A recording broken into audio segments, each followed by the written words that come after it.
ਹੋਰ ਵਿਲਾਗ ਲਗਜ਼ਮਬਰਗ ਤੋਂ ਕਿਹੜਾ ਪੁਆਇੰਟ ਆ। ਅਗਰ ਤੁਸੀਂ ਇੱਥੇ ਆਓ ਤੇ ਤੁਹਾਨੂੰ ਵੇਖਣਾ ਚਾਹੀਦਾ ਵਾ। ਪੈਸਿਆਂ ਤੋਂ ਬਗੈਰ ਅਗਰ ਇੱਥੇ ਸੈਰ ਕਰਨਾ ਚਾਹੋ ਤੇ ਪੈਸਿਆਂ ਤੋਂ ਬਗੈਰ ਕਰ ਲਓ, ਯਾਨੀ ਕਿ ਚੋਪੜੀਆਂ ਤੇ ਨਾਲੇ 2-2 1735 ਦੇ ਵਿੱਚ ਬਣਿਆ ਸੀਗਾ। ਇੱਥੇ ਹੁੰਦਾ ਥਾਣਾ ਸਿਵਲ ਲਾਈਨ ਦੇ ਇਲਾਕੇ ਦੇ ਵਿੱਚ, ਤੇ ਤੈਨੂੰ ਪਤਾ ਜਾਂਦਾ ਕਿ ਕਿੱਦਾਂ ਇਹ ਹਰਕਤ ਕਰਨੀ ਹੈ। ਇਹ ਜੀ ਪੂਰਾ ਪੈਲੇਸ ਆ, 1650 ਤੋਂ ਸ਼ੁਰੂ ਹੋਇਆ ਤੇ 2000 ਤੱਕ ਦੀ ਅਸੀਂ ਤੁਹਾਨੂੰ ਇਹਦੀ ਨਾ ਮੌਜੂਦਾ ਹਾਲਤ ਜਿਹੜੀ ਹੈ ਨਾ ਉਹ ਦਿਖਾ ਦਿੱਤੀ ਹੈ। ਕੋਈ ਵੀਡੀਓ ਬਣਾ ਰਿਹਾ ਵਾ, ਕੋਈ ਆਪਣਾ ਇੰਜੋਏ ਕਰ ਰਿਹਾ ਵਾ। ਲੇਕਿਨ ਜੀ ਅੱਛਾ ਜੀ, ਇੱਕ ਹੋਰ ਵਿਲਾਗ ਲਗਜ਼ਮਬਰਗ ਤੋਂ ਤੁਹਾਨੂੰ ਇਹਦੀ ਸੈਰ ਕਰਾਵਾਂਗੇ ਕਿ ਕਿੱਥੇ ਇੱਥੇ ਕਿਹੜੀਆਂ ਚੀਜ਼ਾਂ ਬਣੀਆਂ ਹੋਈਆਂ। ਬਹੁਤ ਖੂਬਸੂਰਤ ਇਲਾਕਾ ਵਾ। ਇੱਥੇ ਗਾਰ ਬਣੇ ਹੋਏ ਆ, ਗਾਰਾਂ ਦੇ ਨਾਲ ਪਹਾੜ ਬਣੇ ਹੋਏ ਆ। ਲੋਕ ਇਸ ਸ਼ਹਿਰ ਦੇ ਵਿੱਚ, ਇਸ ਮੁਲਕ ਦੇ ਵਿੱਚ ਸੈਰ ਕਰਨ ਵਾਸਤੇ ਵੀ ਆਉਂਦੇ ਆ। ਕਿਹੜਾ ਪੁਆਇੰਟ ਆ। ਅਗਰ ਤੁਸੀਂ ਇੱਥੇ ਆਓ ਤੇ ਤੁਹਾਨੂੰ ਵੇਖਣਾ ਚਾਹੀਦਾ ਵਾ ਕਿਹੜੀ ਸ਼ਹਿਰ ਦੇ ਕਿੰਨੇ ਪੈਸੇ ਲੱਗਦੇ ਆ। ਤੁਹਾਨੂੰ ਸਾਰੀਆਂ ਚੀਜ਼ਾਂ ਦੱਸਾਂਗੇ ਤਾਂ ਕਿ ਤੁਸੀਂ ਪੈਸਿਆਂ ਤੋਂ ਬਗੈਰ ਅਗਰ ਇੱਥੇ ਸੈਰ ਕਰਨਾ ਚਾਹੋ ਤੇ ਪੈਸਿਆਂ ਤੋਂ ਬਗੈਰ ਕਰ ਲਓ। ਅਗਰ ਤੁਹਾਡਾ ਦਿਲ ਕਰੇ ਪੈਸੇ ਲਾਉਣ ਤੇ ਤੁਸੀਂ ਪੈਸੇ ਵੀ ਲਾ ਸਕਦੇ ਆ।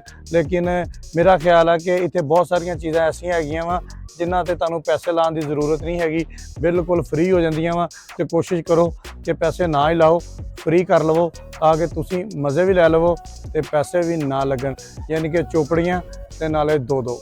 ਅੱਗੇ ਜਾ ਕੇ ਤੁਹਾਨੂੰ ਦੱਸਦੇ ਹਾਂ। ਤੁਸੀਂ ਦੇਖਣਾ ਜੀ ਸਾਹਮਣੇ ਤੁਹਾਨੂੰ ਸਾਰੀਆਂ ਚੀਜ਼ਾਂ ਦਿਖਾ ਰਹੇ ਹਾਂ। 1735 ਦੇ ਵਿੱਚ ਬ੍ਰਿਜ ਬਣਿਆ। ਕਿੱਥੇ ਲਿਖਿਆ ਜੀ? ਉਹ ਲਿਖਿਆ 1735 ਦੇ ਵਿੱਚ ਬਣਿਆ ਸੀਗਾ ਤੇ ਹਲੇ ਤੱਕ ਬਣਿਆ ਹੋਇਆ।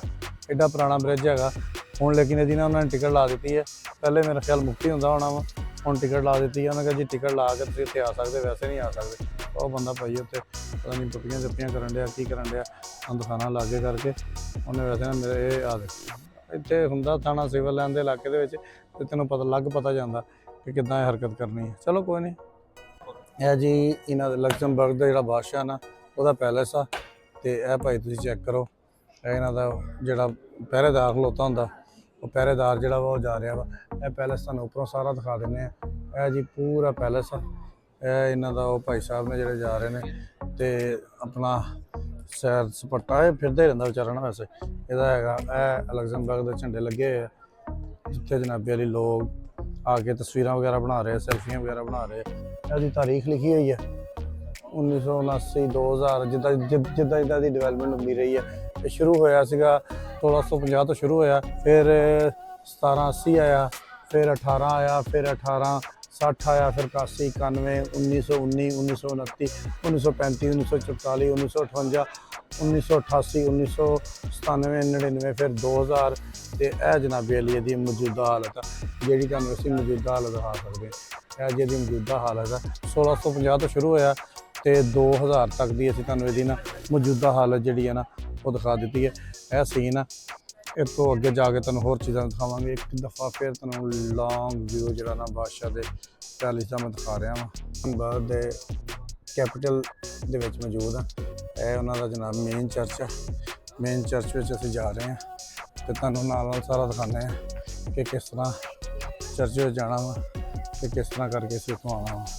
ਠੀਕ ਹੈ, ਇਹ ਜੀ ਮੇਨ ਚਰਚ ਉੱਪਰ ਲੱਗਾ ਹੋਇਆ ਦਾ ਨਿਸ਼ਾਨ। ਠੀਕ ਹੈ, ਅਸੀਂ ਅੰਦਰ ਜਾਵਾਂਗੇ, ਕੋਸ਼ਿਸ਼ ਕਰਾਂਗੇ ਕਿ ਅੰਦਰ ਜਾ ਕੇ ਤੁਹਾਨੂੰ ਨਾ ਚੀਜ਼ਾਂ ਜਿਹੜੀਆਂ ਐਕਸਪਲੋਰ ਕਰਨ ਦੀ ਕੋਸ਼ਿਸ਼ ਕਰੀਏ। ਇਹਨੂੰ ਬੁਲਾ ਲਈਏ ਤੇ ਮੇਰਾ ਖਿਆਲ ਆ ਕਿ ਸਾਰੀਆਂ ਚੀਜ਼ਾਂ ਜਿਹੜੀਆਂ ਚਰਚਾ ਇਬਾਦਤ ਹੋ ਰਹੀ ਹੈ, ਲੋਕ ਇਬਾਦਤ ਦੇ ਵਿੱਚ ਆਪਣੇ ਵਿੱਚ ਮਸ਼ਗੂਲ ਨੇ। ਇਹ ਸਾਰਾ ਤੁਹਾਨੂੰ ਅੰਦਰੋਂ ਇਹਨਾਂ ਦਾ ਮੁਕੰਮਲ ਵਿਜ਼ਿਟ ਕਰਵਾਉਂਦੇ ਹਾਂ। ਇਹ ਦੇਖੋ ਜੀ, ਬੜਾ ਖੂਬਸੂਰਤ ਚਰਚ ਹੈ ਜੀ। ਵਾਹ, ਬਹੁਤ ਖੂਬਸੂਰਤ ਹੈ। ਇਹ ਲੋਕ ਸਾਰੇ ਬੈਠ ਕੇ ਨਾ ਇਬਾਦਤ ਕਰ ਰਹੇ ਆ। ਜਿਵੇਂ ਹੈਗਾ ਤੁਹਾਨੂੰ ਕੋਸ਼ਿਸ਼ ਕਰਦੇ ਹਾਂ ਕਿ ਲਾਗੇ ਕਰਕੇ ਦਿਖਾਈਏ। ਮੇਰੇ ਹੱਥ ਵਿੱਚ ਆਣਾ ਜੀ ਇਹ ਦੇਖੋ ਜਰਾ ਗੌਰ ਦੇ ਨਾਲ। ਇਹ ਜਿਹੜਾ ਇਹਨਾਂ ਦਾ ਮੇਨ ਲਗਜ਼ਮਬਰਗ ਦਾ ਚਰਚ ਹੈਗਾ, ਜਿਹਦੇ ਵਿੱਚ ਇਸ ਟਾਈਮ ਤੁਹਾਨੂੰ ਅਸੀਂ ਲੈ ਕੇ ਆਏ ਸਾਰੇ ਸੀਨ ਦਿਖਾ ਰਹੇ ਹਾਂ।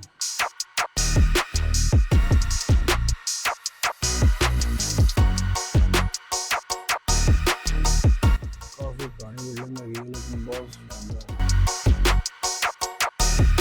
ਇਹ ਦੇਖੋ ਜ਼ਰਾ, ਤੇ ਇੱਥੋਂ ਦੇਖੋ। ਇਹ ਜਨਾਬ ਤੁਹਾਨੂੰ ਅਸੀਂ ਨਾ ਵਿਊ ਦਿਖਾ ਰਹੇ ਹਾਂ। ਕਿਹੜਾ ਵਿਊ ਭਲਾ, ਥੱਲੋਂ ਦੀ ਲੋਕ ਜਾ ਰਹੇ ਆ ਰਹੇ ਆ। ਠੀਕ ਹੈ, ਇੱਧਰੋਂ ਤੁਸੀਂ ਰਸ਼ ਚੈੱਕ ਕਰੋ ਕਿ ਕਿੰਨਾ ਸ਼ਦੀਦ ਰਸ਼ ਹੋਇਆ ਹੈ। ਹੁਣ ਲੋਕਾਂ ਦੀ ਵੱਡੀ ਤਾਦਾਦ ਜਿਹੜੀ ਹੈ ਨਾ ਉਹ ਆਉਣ ਜਾਣ ਲੱਗ ਗਈ ਹੈ। ਇੱਥੇ ਫਿਰਦੇ ਤੁਰਦੇ ਪਏ ਆ। ਇਹ ਦੇਖੋ ਤੁਸੀਂ, ਇੱਧਰ ਵੀ ਲੋਕ ਆ ਜਾ ਰਹੇ ਆ। ਭੱਜਣਾ ਸਕੂਨ ਆ, ਦੇਖੋ ਨਾ, ਕੋਈ ਕਿਸੇ ਨੂੰ ਤੰਗ ਨਹੀਂ ਕਰ ਰਿਹਾ, ਕੋਈ ਗੱਲ ਨਹੀਂ, ਕੋਈ ਬਾਤ ਨਹੀਂ। ਕੋਈ ਵੀਡੀਓ ਬਣਾ ਰਿਹਾ ਵਾ, ਕੋਈ ਆਪਣਾ ਇੰਜੋਏ ਕਰ ਰਿਹਾ ਵਾ, ਜੋ ਮਰਜ਼ੀ ਕੋਈ ਕਰ ਰਿਹਾ, ਕੋਈ ਕਿਸੇ ਨੂੰ ਤੰਗ ਨਹੀਂ ਕਰ ਰਿਹਾ। ਠੀਕ ਹੈ, ਆ ਦੇਖੋ ਅਸੀਂ ਸਕੂਨ ਨਾਲ ਜਾਈ ਜਾ ਰਹੇ ਹਾਂ। ਠੀਕ ਹੈ, ਚਲੋ ਹਲਕਾ ਜਿਹਾ ਨਜ਼ਾਰਾ ਕਰ ਲਓ, ਹਲਕਾ ਜਿਹਾ, ਜ਼ਿਆਦਾ ਨਾ ਕਰਿਓ, ਕਲੋਜ਼ ਲੈ ਜਾਣਾ ਤੁਹਾਨੂੰ ਨਜ਼ਾਰੇ ਦੇ, ਥੋੜ੍ਹਾ ਜਿਹਾ ਕਰ ਲਓ, ਬਹੁਤ ਹੈ ਇੰਨਾ। ਚਲੋ ਅੱਗੇ ਜਾ ਕੇ ਫਿਰ ਹੋਰ ਕਰ ਲੈਣਾ ਮਜ਼ੀਦ, ਇੱਥੇ ਨਜ਼ਾਰੇ ਪਏ ਔਰ ਕੁਝ। ਸਾਹਮਣੇ ਦੇਖੋ ਪੁਲ ਬਣਿਆ ਹੋਇਆ, ਤੇ ਪੁਲ ਨੂੰ ਇਹਨਾਂ ਨੇ ਕਿੱਦਾਂ ਬਣਾਇਆ ਭਲਾ, ਇਹਦੇ ਥੱਲੇ ਨਾ ਉਹ ਨਹੀਂ ਹੈ ਜਿਹੜਾ ਨਹੀਂ ਥੰਮ ਚੱਲਦੇ ਆਪਣੇ, ਉਹ ਨਹੀਂ ਲੱਗਾ ਹੋਇਆ, ਸਿੱਧਾ ਸਿੱਧਾ ਪੁਲ ਬਣਾਇਆ ਹੋਇਆ, ਬਸ ਸਾਈਡਾਂ ਲਾਈਆਂ ਥੋੜ੍ਹੀਆਂ ਜਿਹੀਆਂ, ਦਰਮਿਆਨ 'ਚ ਉੱਦਾਂ ਹੀ ਬਹੁਤ ਵੱਡਾ ਸਾਰਾ ਪੁਲ ਬਣਾਇਆ ਹੋਇਆ। ਅਸੀਂ ਯੂਰਪ ਦੇ ਕੋਰੀਡੋਰ 'ਤੇ ਖਲੋਤੇ ਹਾਂ, ਕੋਰੀਡੋਰ ਆਫ ਯੂਰਪ, ਹੈ ਨਾ ਯੂਰਪ। ਤੇ ਆ ਜਾਓ, ਇਹਨੇ ਰੋਕਿਆ ਵਾ, ਵਿਜ਼ਟ ਵੀਜ਼ਾ ਲਵਾਓ ਤੇ ਆ ਜਾਓ। ਅੱਛਾ ਜੀ, ਲਗਜ਼ਮਬਰਗ ਦਾ ਜਿਹੜਾ ਸਾਡਾ ਦੂਸਰਾ ਵਲੌਗ ਸੀ ਨਾ, ਉਹਦੇ ਵਿੱਚ ਮੇਰਾ ਖਿਆਲ ਆ ਕਿ ਜਿੰਨੀਆਂ ਚੀਜ਼ਾਂ ਤੁਸੀਂ ਦੇਖਣੀਆਂ ਸੀਗੀਆਂ ਅਸੀਂ ਤੁਹਾਨੂੰ ਦਿਖਾ ਦਿੱਤੀਆਂ ਵਾ। ਖੂਬਸੂਰਤ ਜਿਹੜੀ ਜਗ੍ਹਾ ਸੀਗੀ ਉਹ ਵੀ ਤੁਹਾਨੂੰ ਦਿਖਾ ਦਿੱਤੀ ਆ, ਖੂਬਸੂਰਤ ਜਿਹੜੇ ਸੀ ਉਹ ਵੀ ਤੁਹਾਨੂੰ ਦਿਖਾ ਦਿੱਤੇ ਆ। ਠੀਕ ਹੈ, ਇਹੀ ਚੀਜ਼ਾਂ ਸੀਗੀਆਂ ਜਿਹੜੀਆਂ ਦੇਖਣ ਵਾਲੀਆਂ ਸੀਗੀਆਂ ਮੇਰੇ ਖਿਆਲ ਦੇ ਨਾਲ। ਹੁਣ ਅਸੀਂ ਤੁਹਾਨੂੰ ਕਿਸੇ ਹੋਰ ਸ਼ਹਿਰ ਦੇ ਵਿੱਚੋਂ ਕੋਈ ਹੋਰ ਜਿਹੜੀਆਂ ਚੀਜ਼ਾਂ ਨਾ ਉਹ ਵੀ ਦਿਖਾਉਣ ਦੀ ਕੋਸ਼ਿਸ਼ ਕਰਾਂਗੇ। ਫਿਲਹਾਲ ਵਾਸਤੇ ਇਹ ਜਿਹੜਾ ਵਾ ਲਗਜ਼ਮਬਰਗ ਦਾ ਇਹ ਜਿਹੜਾ ਵਲੌਗ ਆ ਇਹਨੂੰ ਖਤਮ ਕਰਦੇ ਹਾਂ, ਇਹਨੂੰ ਖਤਮ ਕਰਕੇ ਤੇ ਮੁਕਾ ਦਿੰਦੇ। ਓਕੇ, ਮੇਰੇ ਵੱਲੋਂ ਸਾਰਿਆਂ ਨੂੰ ਅੱਲਾ ਹਾਫਿਜ਼।